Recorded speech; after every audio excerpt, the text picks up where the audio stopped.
கர்த்தருக்கு ஸ்தோத்திரம். இந்த நாள் தேன்துளி நிகழ்ச்சியிலே உங்களை நான் மீண்டும் சந்திப்பதில் அதிக மகிழ்ச்சி அடைகிறேன். இந்த நாளில கூட கர்த்தர் கொடுக்கிற ஒரு உற்சாகமான ஒரு தேவ வார்த்தை அப்போஸ்தலனாகிய பவுல் எபேசியருக்கு எழுதின நிருபம் 3ஆம் அதிகாரத்தில் 20வது வசனத்தில் காணப்படுகிறது.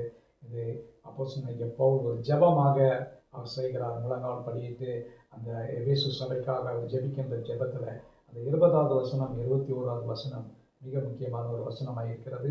இந்த வசனம் 20 சொல்லுகிறது, நாம் வேண்டிக் கொள்ளுகிறதற்கும் நினைக்கிறதற்கும் மிகவும் அதிகமாய் நமக்குள்ளே கிரியை செய்கிற வல்லமையின்படியே நமக்கு செய்ய வல்லமை அவருக்கு வல்லவராகிய அவருக்கு என்று சொல்லப்படுகிறது.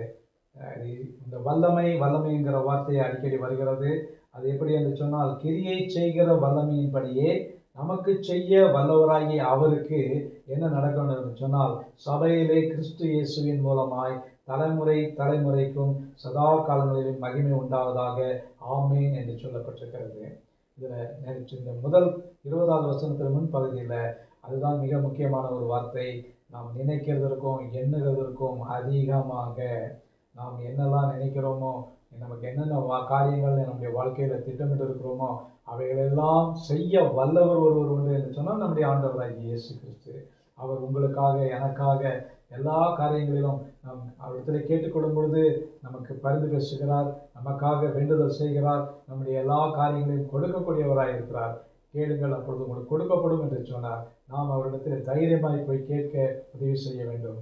ஆகவே இந்த வேளையில் நாம் வேண்டிக் கொள்ளுகிறதற்கும் எண்ணுகிறதற்கும் அதிகமாய் கொடுக்கிற அவருக்கு சபையிலே தலைமுறைக்கும் சதா காலங்களிலும் மகிமையை நாம் செலுத்த கடமைப்பட்டிருக்கிறோம்.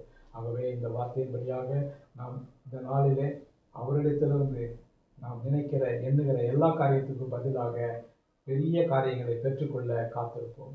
நல்ல ஆண்டவரே, நன்றியோட துதிக்கிறோம், ஸ்தோத்திரிக்கிறோம். ஆண்டவரே, இந்த வேளையில் கூட நீ கொடுத்த இந்த வார்த்தைக்காக, உற்சாக வார்த்தைக்காக ஸ்தோத்திரம். நாம் நினைக்கிறதுக்கும் எண்ணுகிறதுக்கும் அதிகமாக கிரியையிலே வல்லமையாய் செயல்படுகிற தேவனுக்கு மகிமை செலுத்துகிறோம் ஐயா.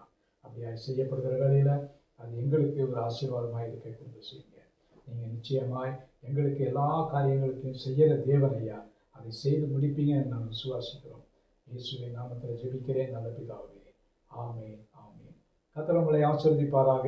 இந்த நாள் ஒரு ஆசீர்வாதமான ஒரு நாளாக உங்களுக்கு அமையட்டும்.